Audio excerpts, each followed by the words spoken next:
Marijuana is a factor in the gun violence in our country. Marijuana is a factor in violence and self-harm. Welcome to the Every Brain Matters podcast. It's just pot. What's the problem? I'm your host, Aubrey Adams, and director of Every Brain Matters. Today, we talk to Pastor Glenn Germany, who has a church called Jesus Dwelling Place near Pittsburgh, Pennsylvania. And he's going to describe horrific situation, a church shooting that he had in his own church, where a gun was pointed directly at his head. And he's here to tell his story of survival and give his views on what marijuana is doing to his church and his community that he serves.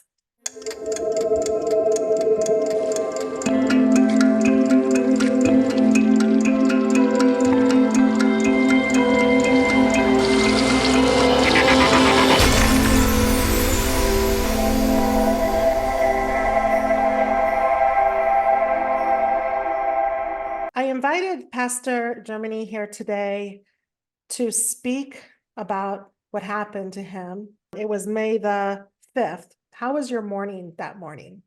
It was it was one of my basic mornings where I'm always running late. But I was just, it was a day that when I got to church, and I just want to back up and just say, for myself, everything happens within the will of God. So even me not making excuse for being late, but it was just everything had purpose. And I got here, and usually we have a chance to welcome guests when they first come in, but because I'm running late, I didn't have a chance to welcome him, and there's a lot that you can find out in a hollow, find out what is their purpose here. You can see the state of being they're in. You have a lot of time to really examine people when you have an opportunity just to say hello.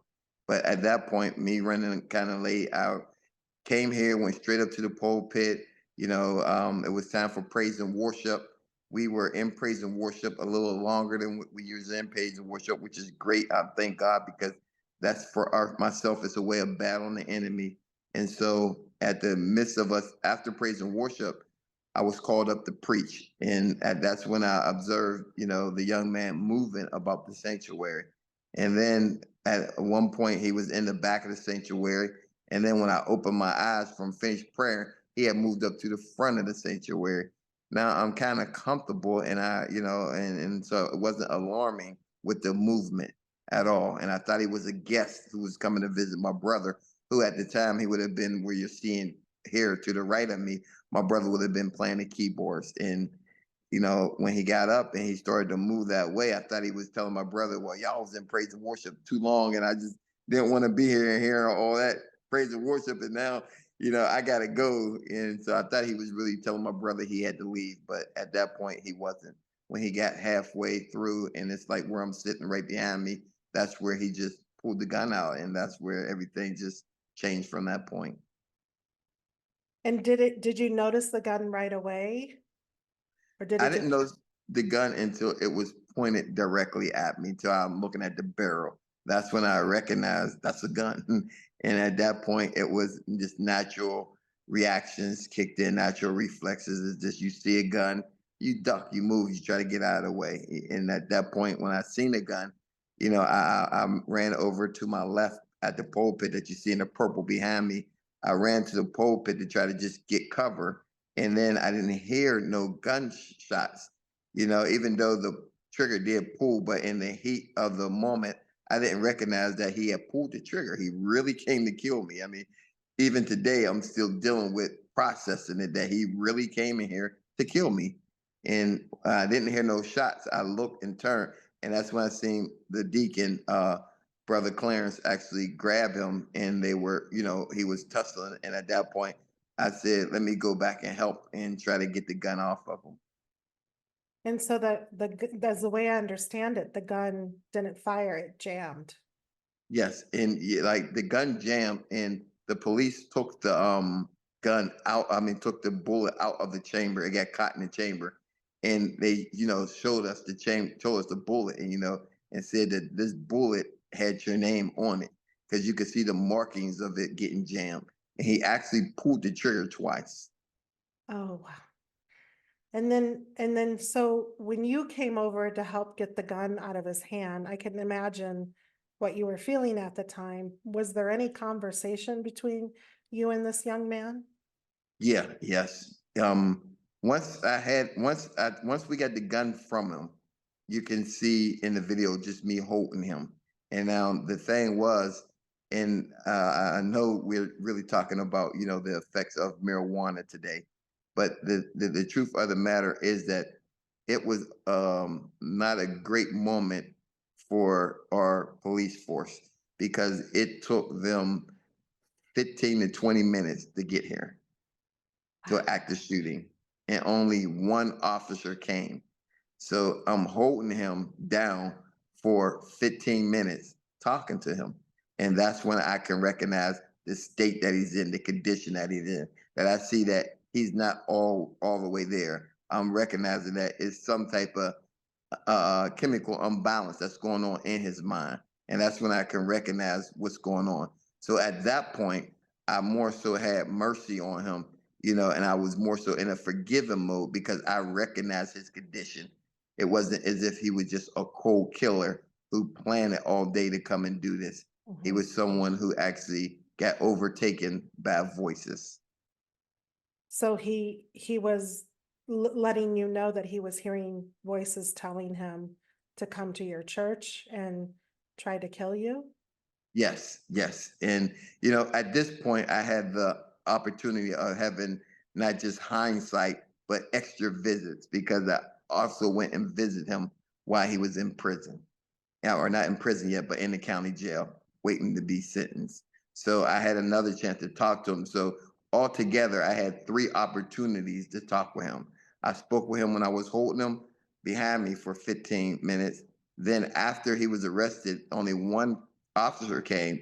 So we were waiting for the police who had jurisdiction, who actually was even farther away. It took them a total of 30 minutes to come. So they came 15 minutes after the first officer came, who was only one officer. Then only three other officers came 15 minutes after that. And so I went out to the car and I spoke with him while he was in the car also for about 10 minutes. And then I had a chance to visit him as well. And I spoke to him on the visitation While for a half an hour. he's incarcerated, while he's waiting. Correct. So back up to that first initial 15 minutes when you were talking to him. Can you describe some more symptoms that he was saying or doing for you to recognize that he was in some psychotic state or mentally unstable? Yes, yes. His speech was slow. You can recognize that his speech was slow.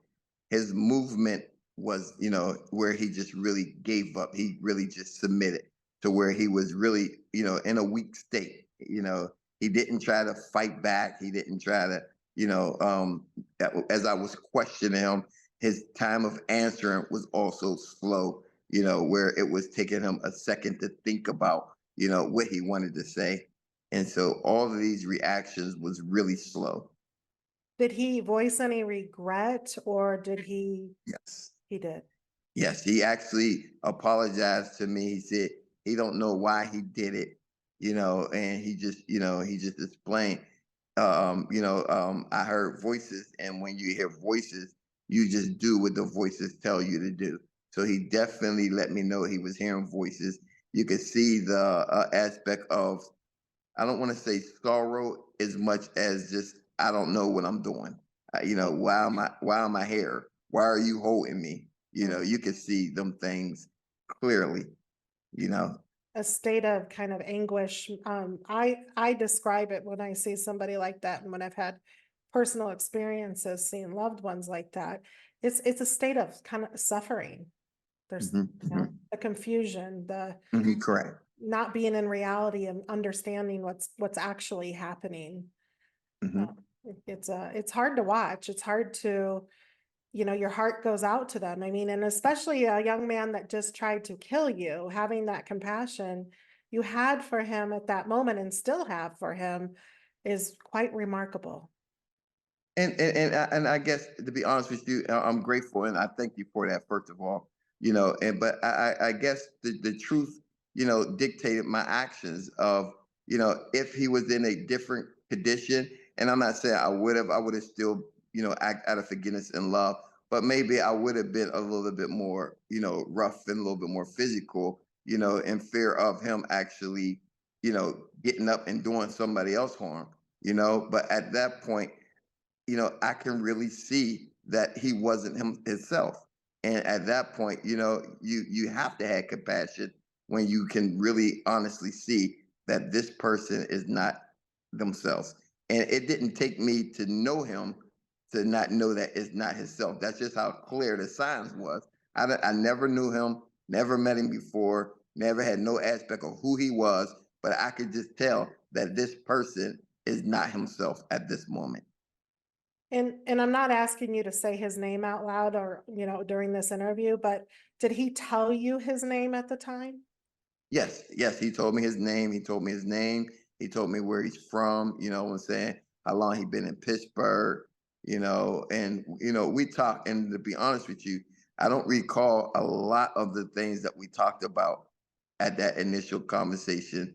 I'll just let him know, I love you, I forgive you, I'm not angry with you, but what was you thinking, And I just asked him them questions, and then I also let a young lady who was his age asking questions. But then when I seen the frustration coming from him, I asked her to move away as well, and I just continued to talk to him. And then other people came over, and they wanted to start praying for him.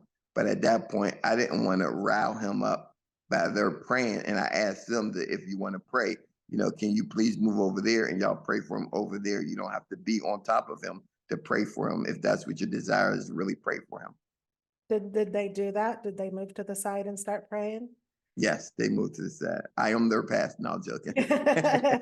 They were obedient with their pastor. No, but it's a sign of respect. You recognize that this might escalate him, and Correct. that he was already probably in a place of feeling very shameful and trying to figure out what was happening with him, knowing that he almost took your life. That I'm sure I'm not making excuses for him or anything like that, but I can imagine that you recognize that from your compassionate heart. And I understand that as a person who's been with somebody having a psychotic break. It's very important that you don't escalate the situation and that you give them space and time so they can breathe and they can calm themselves down.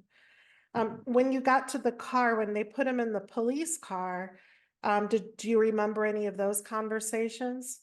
Yes, and I reiterated the question why, just to see if, because I recognized that he wasn't in a condition. So when he got to the car, I just wanted to see if, now he's in the car, do his attitude change, how he is now, and so I, re-asked the questions why, and but it was just amazing because it was like when I first went up to him to the car, it was like he didn't even recognize it was me that he just, you know, was trying to shoot, and then so I'm talking with him, and the first thing he looked at me in a joking way, and like me and him was like homeboys from back in the day, and we just was playing one-on-one basketball. And the first thing he told me is, I'll never forget. He said, "Hey, bro, you just ducked a taco today." And I'm like, I just did what? He said, you just ducked a taco today, meaning he was aiming for my head. And he's like, man, you ducked a bullet to the head, you Wow. know? I was like, yeah, bro, I did duck a taco today, And I was like, like, just why did you do it? And then he said that he heard God tell him to go in the church and shoot the pastor. That's when he, before he was speaking about spirits, told him. But then on the second time, he said that he heard God tell him to go inside the church and shoot the pastor. And he said that I just heard the voice and I listened to the voice, and I went in there and I was going to shoot you. And after I shot you, I was just going to sit there and wait for the police to come. That's quite interesting because we will get to this next part soon about the relationship with cannabis or marijuana and psychosis. Not that we have total proof that this young man was on the influence. I know you mentioned to me when I spoke to you before that you have secondhand knowledge that he was a marijuana user, and Correct. so we want to make that clear. We don't have the exact firsthand proof. would be nice to have the toxicology report on that young man. But it's interesting that I was recognizing a lot of the people that have a cannabis-induced psychosis and have some kind of violent behavior as a result of that. Sometimes they just sit and wait after they do the behavior. They just sit and wait for people to show up. It's a very common factor. It's bizarre, but it's, you know, they don't really understand kind of right from wrong at the time, and they're following the voices in their head, which, you know, a lot of drugs can cause psychosis, but cannabis, the hallmark sign of cannabis psychosis is the auditory hallucinations that they do achieve. So you talked to him in the police car, and then you mentioned a third interaction with him that you had and while he's incarcerated and he's waiting for trial. Is that correct? Yes. And when I spoke with him the third time, and a lot of that information, I'm really at this moment not really privileged because that was a private conversation. But I can tell you that his actions, I can speak on his actions, and I can speak about, you know, him being in a condition where you see that he needed help and he's not getting the help that he needs. But it was clear that he still needed help and he wasn't getting it. And you could see that he was at times speaking to himself. You know, there were things that he said that I'm still investigating of why he said it, you know, and I will give you a little bit of that of his speech about, you know, who came and visit him. And, you know, and he spoke about them coming and visit. And then I'm asking questions, you know, is the person who he's speaking to, is they still living? Because now I'm thinking that he's still hearing spirits and he's still hearing voices. But in the midst of our conversation, you know, his demeanor, his body movement was, you know, turning away from me and then looking at me, then really looking straight at my eyes, and you know, and you could tell that he, you know, he was really in a place where he still needs help. So were you thinking, and I know you're not a medical doctor or anything, but do you think he was still in psychosis when you saw him in jail? Um, once, and that was your best answer, is that not being a doctor and not knowing the true, how can I say, not knowing the true outlines of psychosis, you know, but I can tell that you can still see that he was chemically unbalanced. And I have enough experience in that area from dealing with other individuals and really understanding the, how can I say, the demeanor of a person who's in that at that point. Did he appear that he was hallucinating and still hearing voices to you? Yes, yes, for sure. Absolutely. And that's the things that I'm really still investigating, wanting to speak with his family to find out, you know, what family members are still living, what family members have passed away, because he mentioned some things and some people tell me that that family member has passed away. I'm like, that's not what he told me, you know, and so you can see him talking delusional where he looks away from me as if he's waiting to hear something. And then he comes back to me after he hears it, you know, it was a sight to see. It's pretty heart-wrenching to see somebody in that state. And did he appear fearful or paranoid, or was he calm? No, at this point of the visit, he was more authoritative than he ever was before, and so you more so see the, you know, even when he was pulling the gun, the day when he pulled the gun, you didn't see this part of it when he was pulling the gun. You know, you just seen somebody who was just struggling with mental issues. But at the point of the visit, you could see someone who's now in that state of rage, anger, you know what I'm saying? And it really showed at the visit, you know. And the thing was, you know, it's like you, let me explain it like this. You could see in his demeanor that he's angry, but he did not even know what he was angry at. You Mhm. know, it wasn't like you know, it's like he was talking almost with like two tongues. You know, why you visit me, but on the same token, I'm glad you're here visiting. You understand what I'm saying? Like, you know, don't come back, but when are you coming back? You it's like, you know, you can tell that there is some mental issues going on. At one point, you can feel him crying out for help. And at another point, you can see the battle that he's going through. That's a very truthful way to describe it. He's looking for that human connection. He needs that support, he needs that comfort, but then in the meantime, there's something going on mentally that he's scared, that he doesn't know how to handle it. And that's definitely, breaks my heart, because I think you mentioned too to me that at the current time, he's not getting any mental health services. Correct. Correct. No mental health services. And that breaks my heart too. Because to be honest with you, I do believe that a person do something, he deserves to get the consequences behind it. It doesn't, like, a lot of time we think that forgiving people remove consequences of their actions. No, I forgive you, but you still have to suffer your punishment. You understand what I'm saying? Like my child, if he comes home with a bad report card, I forgive you, but you're still going to be in the house on punishment until you decide to get your grades up. I don't wish jail on nobody, but at the same token, he done what he done, and whatever the judge decide is what the judge decide. But he needs mental help, and I won't go to court and not testify as saying that, just for the sake of I want to see him be in prison for the rest of his life. I'll never do that when I know that he needs help.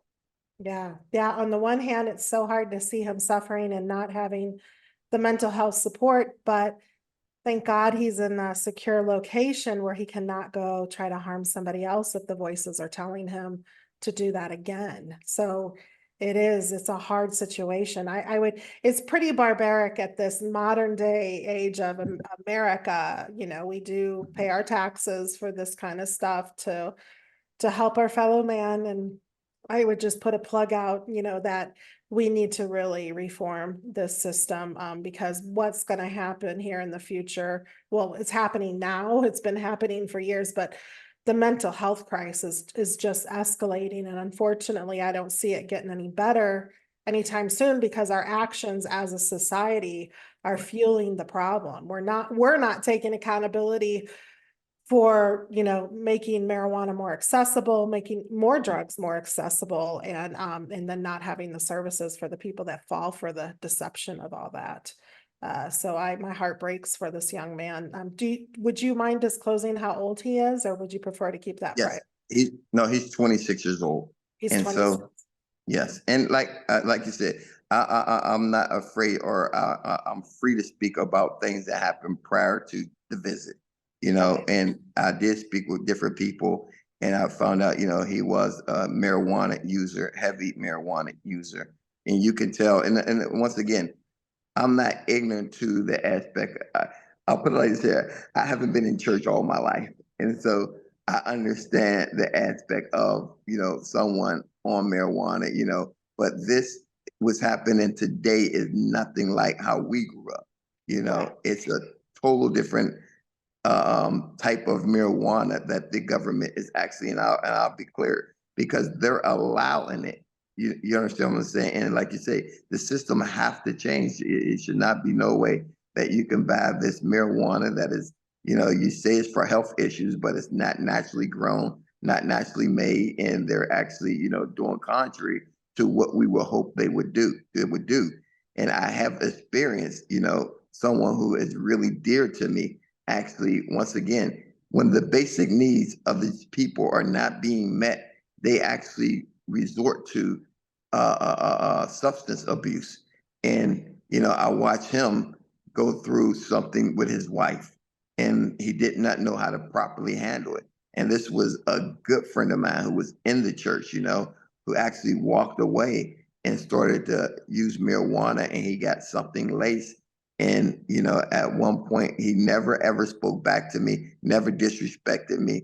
But now he's speaking back to me and disrespecting me. I'm like, man, I have to leave today because I don't disrespect myself, and I just can't watch you disrespect me. He took all of his stuff and threw everything out of his house and threw it inside his driveway. I could not believe it. I'm watching him. I'm like, this is not the guy. And then a young lady who used to go to our church told me that, I couldn't believe when I first seen him and we were smoking, and I couldn't even believe that he wanted to get high because I knew him from the church, she was saying, and then she actually let me know that, he met someone and he started to take it to that next level. And then that's when I seen him again. And this was a really dear friend of mine. And all of a sudden, he started hearing voices once again. So I took him to what we call Western Site here, which is a 302 deem in Western Site. And they only kept him for, I think, 70 hours. And then they let him go and they put him on medication. But then he went to his mother's house and then he didn't have his medication. Him and his wife was trying to drive back to Western Site to get his medication. Halfway on the trip, he came to a bridge and he actually stopped and said he was jumping off the bridge. And his wife grabbed him and said, "If you jump, I'm jumping with you." And he had the whereabouts to understand that he didn't want her to jump, but he couldn't deal with the voices in his head. So he waited for the fire people to come, the fire engine truck to come, because they called 911. The fire engine people got close enough to grab his wife. At that point, he broke free and ran and jumped off a bridge. I could not believe it.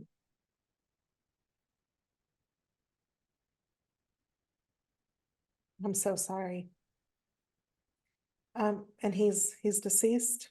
Yes, he is definitely deceased. And this was no more than maybe 3 years ago. And he was really close to me. I was like his mentor. And I could not believe it. But once the unbalance came in, he became a total different person. And he was not coming back from that chemically unbalanced. And that was definitely a marijuana issue. And how old was he?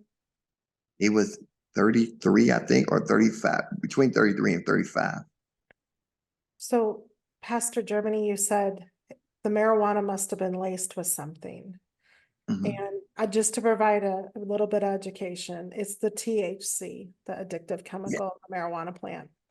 That's what it's laced with. It's high concentrations. And I give you my deepest condolences. And I'm so sorry.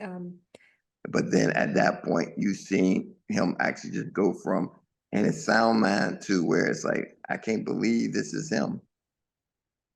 And that the way you describe it, he was not like this prior to the heavy marijuana use. No, nowhere close to it. He He wasn't. was the next up and coming star preacher. I mean, he No. was a really intelligent, really great guy, great guy.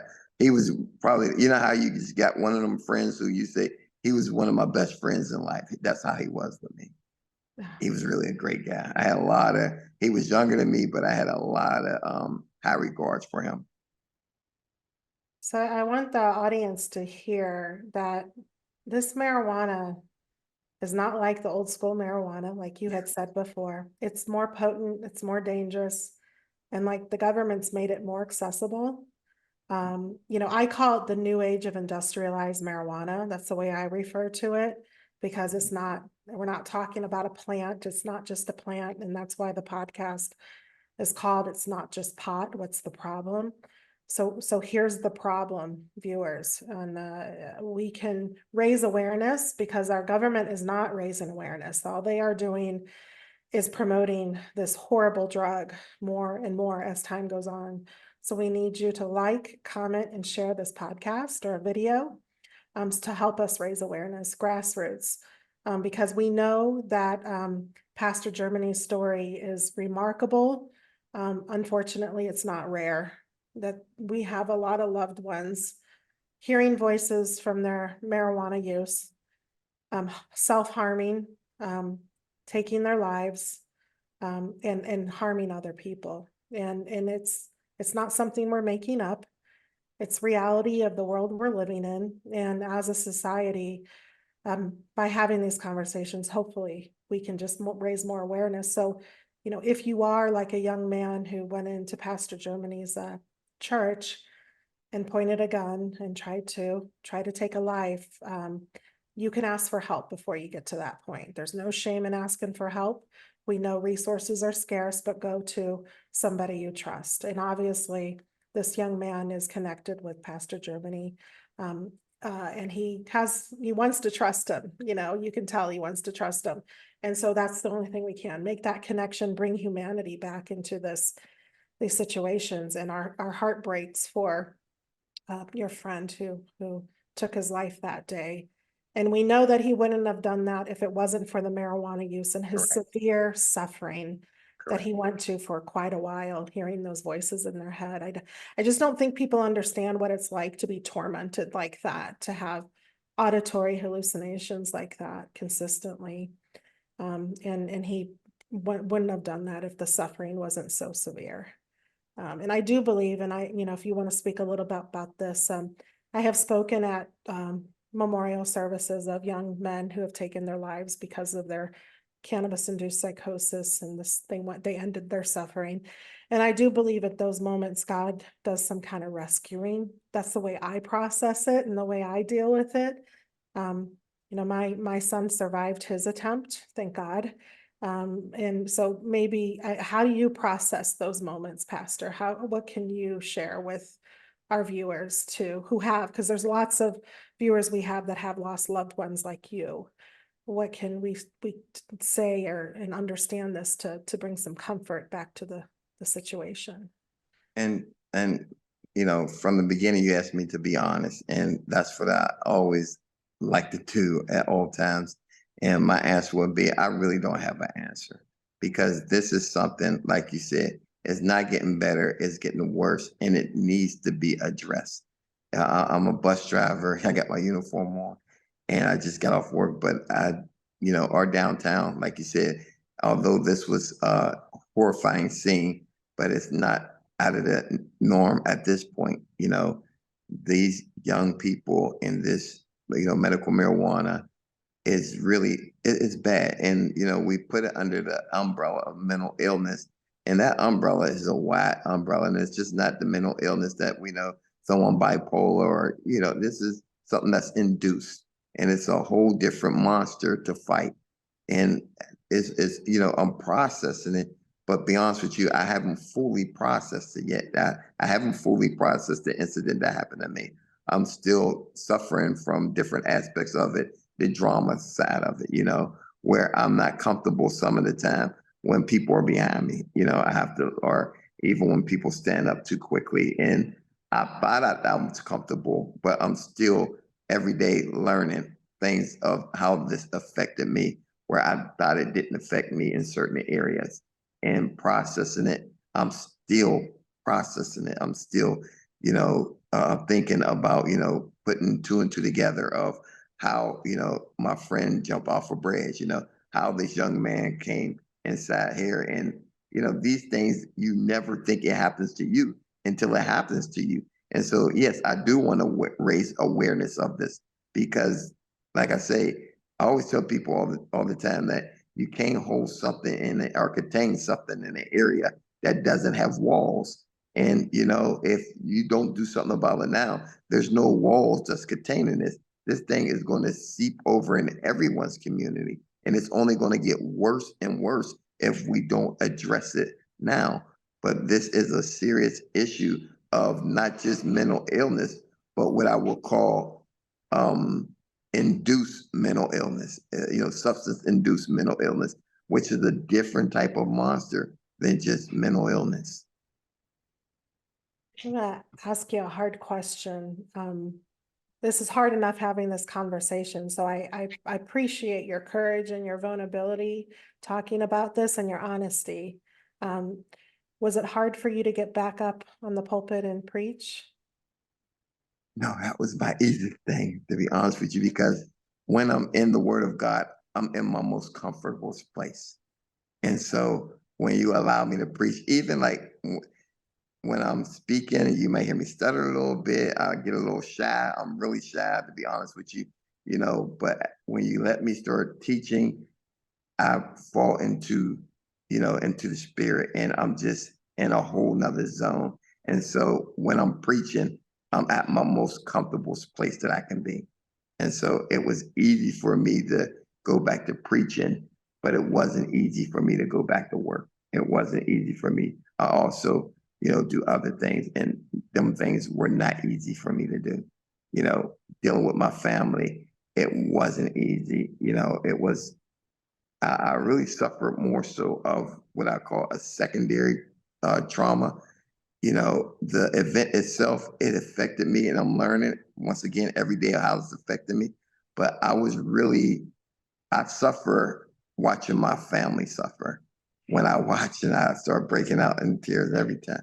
When I watch my daughter break down, when I watch my older daughter break down, when I watch my wife break down, then I can't take it. I just go into tears and, I can't watch them. I have to like move away from them and I can't watch them go through what they've seen and the effect of it on them. That's where I really break down at. But if, you keep me away from them breaking down, I'm really kind of strong. You let me on the pulpit, I'm at my best. That's where I'm really, in my element. But getting back to work, I'm suffering from like post trauma, where I don't feel comfortable with people, behind me. I don't feel comfortable when I see someone who I think is dealing with mental illness. It's like, what may he be thinking next? So, I'm healing from it as well. But I thank God that I am healing and it's not stopping me from functioning, at my normal aspect. But yes, I won't hide the fact that I'm still dealing with things. Um, was your family in the audience when the incident Yes, they witnessed my it? yes, and they. This is where you're gonna really get me. Uh, mm-mm. My daughter, my wife was in the audience. I have 6 children, and so the others seen it on video, and my oldest really took it bad, seeing it on video, and I didn't have a chance to reach out to her, and they seen it because it just got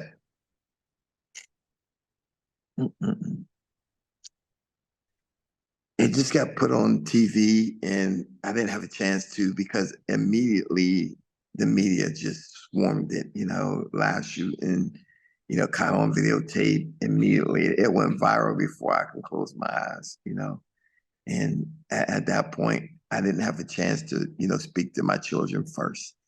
But my daughter who was here, I had a chance to take her home and me and her in the car, just me and her alone. My wife drove another car home and just let me be with my daughter one on one. I pass on this.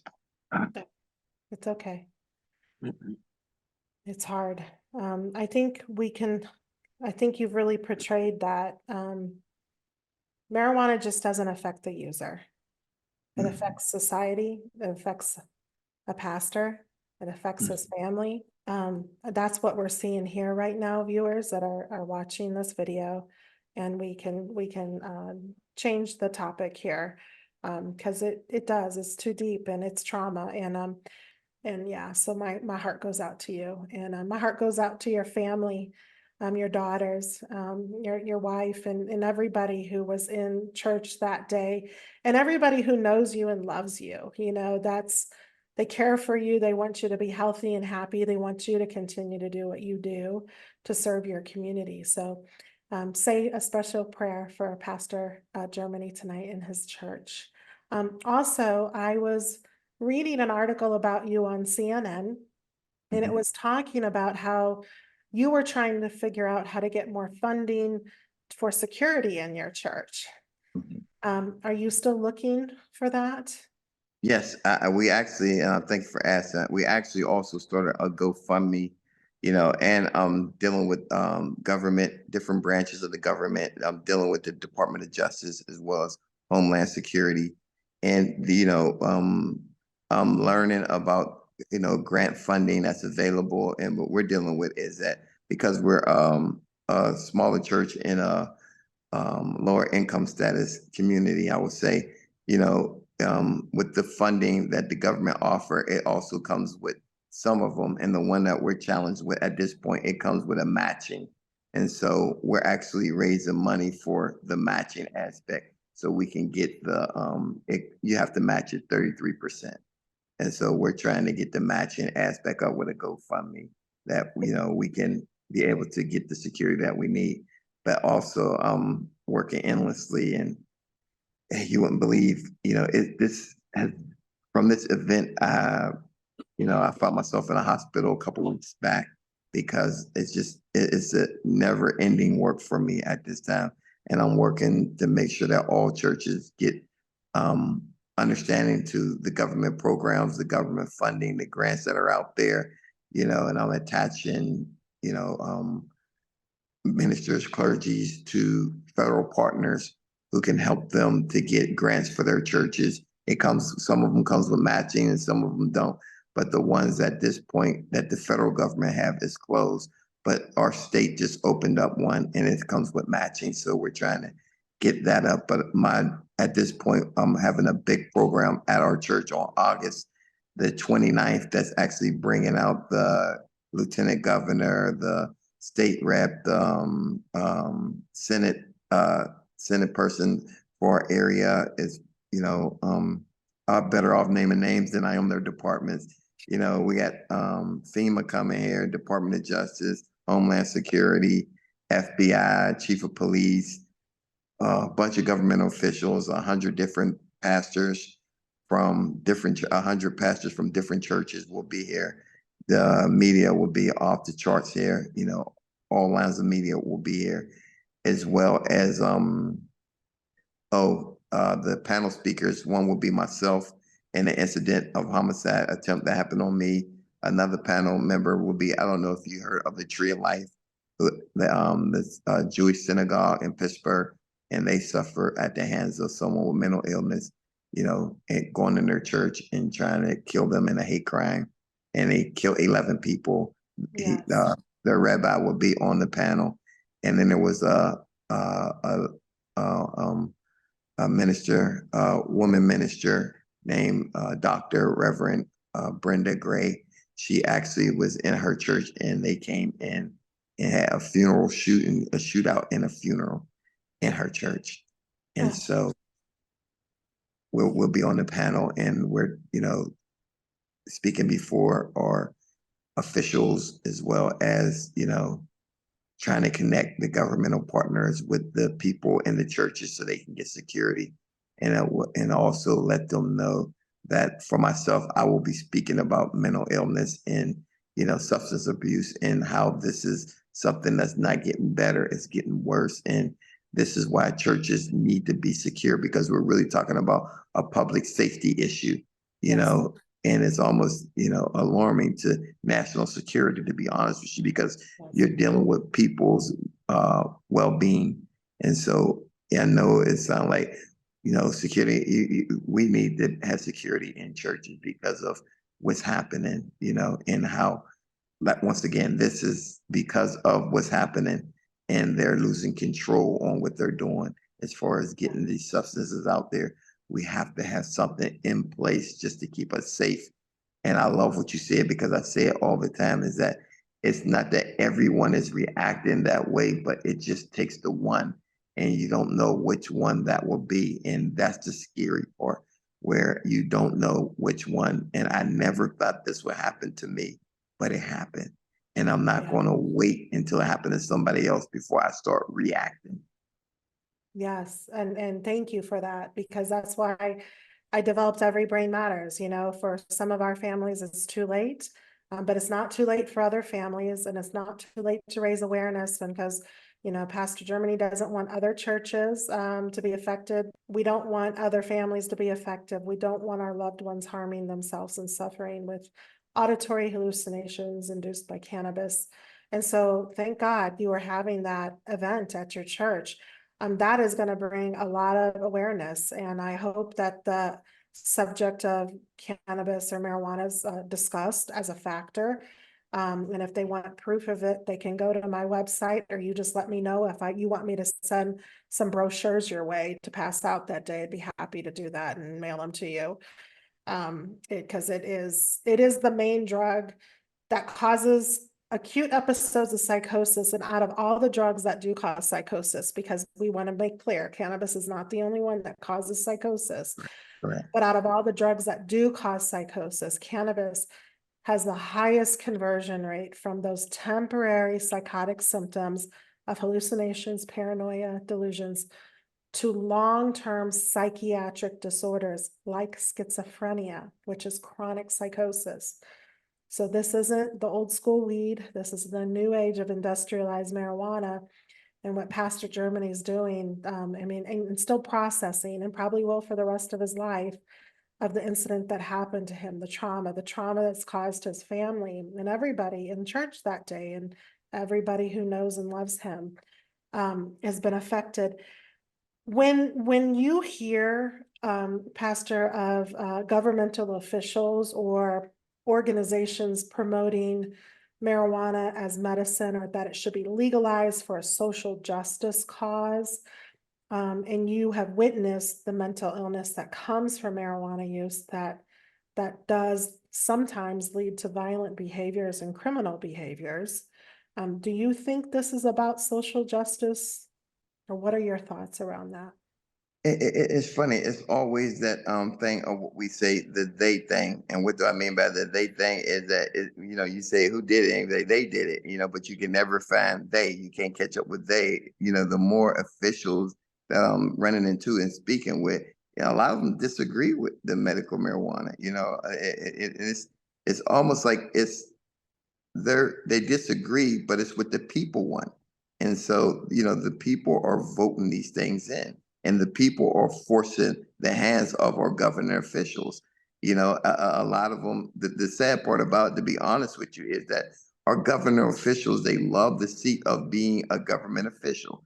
And so they're willing to allow things that they really disagree with for the sake of being in that seat, and that's the sad part. But it's hard to catch they, because the more you ask them, the more you speak about around them, you'll see a lot of them really, disagree with it, and really, see the effects of it. But at the same token, if it makes money and it keeps me in my seat, and that's just been, the way of mankind I mean, we even suffer with that in the church, and not really medical marijuana, but just that mindset I'm speaking about, is that a lot of pastors turn the cheek to things that they know are wrong because they like the seat of pastor.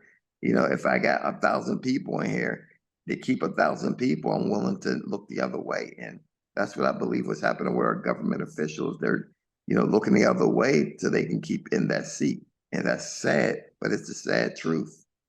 That's the honest truth. I totally 100% agree with you. Because we have educated many legislators over the years, and they still co-sign this drug. And it's because of it's popular, it's popular, and there's a lot of money behind it.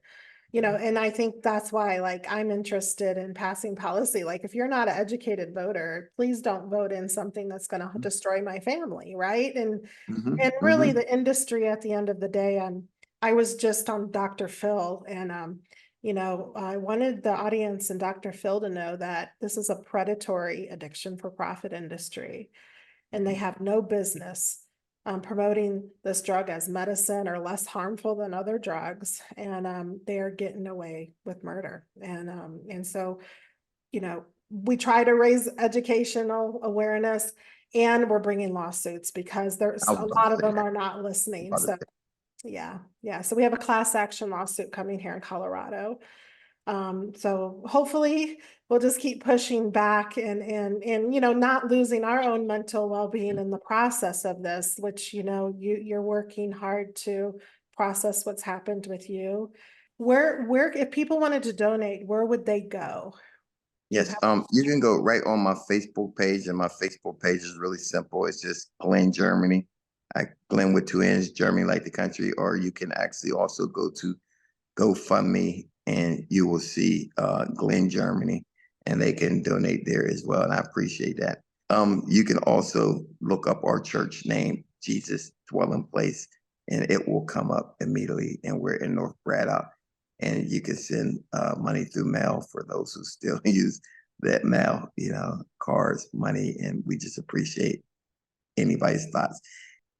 Pastor Glenn Germany, I was reading that article on CNN, and I was reading that you are the main contributor to your church. You're the one who funds your church by working multiple jobs. Is that true? Yes, that is absolutely true. And it's just so funny. I mean, even when I was writing a GoFundMe, I had to stop and laugh because in the midst of me, telling my story, it's like I'm up 3 o'clock in the morning, but like this is an average day for me. And I know it's like, are you kidding me? But today I work what is called a swing shift, and I woke up at 5 o'clock this morning, had to be to work at 5 o'clock. I worked from 5 to 11. At 11, I drove the bus from 5 to 11. At 11 o'clock, I actually came to the church and I had prayer service at the church at 11 to like 12:30. I met Senator Abigail, who is Salisbury, who is she's a state rep. I'm sorry, but she's wonderful. She met me at the church today, so I had a meeting with her today talking about fundraising things that can take place. And then after that, I had to go back to work at 2 and drive the bus from 2 to 6. And I got off work at 6 o'clock, and I had to come back to the church and teach Bible study at 7 o'clock to 8:30. And then we had this podcast at 9 o'clock, and it's about 10:30, and I'm about to go drive Uber for about 4 hours before I go home and go to sleep and wake back up and do it again. Okay, well, that says it all right there. I mean, you are dedicated to your church, and that is amazing what you do on a daily basis. And I just want the viewers to know it's what, 10 o'clock p.m. your time right now? Yeah, about And 10 o'clock. he's allowing me to interview him at 10 p.m. Yeah. on a Thursday night. And And it's, and I apologize for cutting in, but it's like, it's the effect of what happened and took place is what actually got me even working more. I wouldn't have to work as much, but like on this is Thursday. On Tuesday, I got Fox News is coming down here. I'm not Fox News, but Fox, the TV station. They doing a mini documentary on Tuesday. So I have to be off work on Tuesday. Then turn around on Thursday. Carnegie Heroes program is coming. So I have to be off work on Thursday to be here for that interview. And then come Saturday or Friday, we're going to Virginia where I'll be preaching on Saturday. So between ministry and I'm in every Monday at 11 o'clock. I'm in a meeting with the government, with the Department of Justice until we finish this here forum that's coming to our church. And then I'm also in meetings with other departments of the Department of Justice, with Homeland Security and the state. And so because I'm in these meetings and in these programs, I'm actually pulled away from work a lot. And so when I do work, I have to overload work. And then so it's like overload work and then just to try to keep up with my livelihood because I'm missing too many days of my regular job, and to be honest with you, I'm still dealing with the trauma aspect of it. So then I just take some days off just where I'll be like, nobody read me, nobody call me, no more texts, no more emails, no nothing. I'm just, and so I'm still battling the trauma and at the same token, still battling with the family, but I was falling behind in my bills. And so I got to work because, there's just no income coming in nowhere else for me. And that's what started to go fund me just so I can get through a couple of things and then get life a little bit back to normalcy to where I can get caught back up. so please, audience, please make a donation. Do what you can to help Glenn Germany to maintain his church and to grow his church and provide the services he's doing, and that let him take some, you need some time off to process. And I understand that, just being peaceful and not giving, but you need to receive too, to get that healing. So I'm going to pray for that for you, and I'm going to promote that for you. You are doing the work to connect with the legislators in your state, in your community, to raise awareness about, the induced mental illness that's coming from the different substances, especially marijuana. And so we can prevent more of this happening. So thank you. No, thank you. And I think I found your website, JesusDwellingPlaceChurch.org. Is that correct? Correct. Yes. Okay. And we will have those links in the description of this podcast or video. So you can just click it and support Pastor Glenn Germany's church and his drive to protect other churches too. A very good cause for that. And unfortunately, we wish it wasn't like this, but that is the reality, that churches do need protection. And at the end of the day, we just need to protect our people. Mm-hmm. And that's what it's really all about. It's just protecting our people. At this point, I make it very clear. Everybody, or not say everybody, but a lot of people worship in different places. Today, I'm not here to argue the fact of doctrine and who's religion is right and whose is wrong, but everybody deserves to be protected regardless of what you believe. And that's what I'm really, pushing for, that, everyone deserves to be protected. Yes, yes, absolutely. That's the foundation of our country. To be able to freely worship and praise God the way you choose to. Yes, thank you. Any final thoughts that you have that you want the viewers to know? No, I really enjoyed this. This is one of the funnest. I will admit, I really enjoyed it. And I thank you for, contacting me and having me on your podcast. I really did. Well, we thank you, Pastor Glenn Germany at the Jesus Dwelling Place Church in near Pittsburgh, Pennsylvania. And we appreciate your honesty, your vulnerability, your courage to make a change. And we are grateful that you are here with us and that you have survived. And so our hearts go out to you for continued healing with you and your family and your community. So thank you very much for being on the Every Brain Matters podcast. It's just pot. What's the problem? You surely did show us what the problem is today. Thank you, Aubrey. Thank you for having me. And before we do go, I want to ask you, we're sitting down talking, but it's really time for us to take a stand.